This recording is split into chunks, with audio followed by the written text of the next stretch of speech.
In this tutorial, we'll guide you through writing and publishing your first post using WordPress. As of 2023, over 43% of the internet rely on WordPress for its reliability. To begin, sign up by clicking Get Started. If you're already registered, log in. This here is the main dashboard. There are a couple of places where we can go to start creating our first post, either via the Posts tab on the left or the right button in the top right. Let's begin up here in the top right by clicking the right button. This brings us to the post editor. We are greeted with a welcome guide.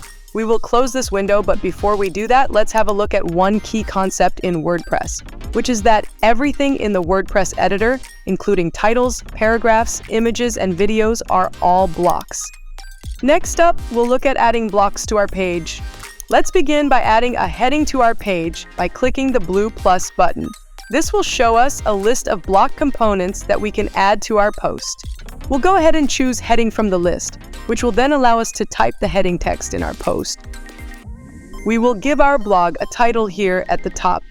And underneath our first heading, the block defaults to a paragraph. So let's add our intro paragraph. Next, let's add an image under the paragraph, and we can do that by clicking the other add block symbol and choosing image.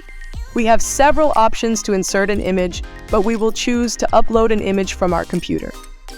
Let's add one more media type. For this, we'll show you the final method for adding a block, and that is by simply typing / and your block type. Let's embed a YouTube video. We paste in our link and click on Embed. On the right-hand side of the top menu, you'll find a link to save the draft, which we'll do right now, and we can then publish it to your website. And that's it, our blog is now published. Let's take a sneak preview to see what it looks like. We hope you found this tour beneficial and that you can make the most of the WordPress editor as you create pages and posts for your website.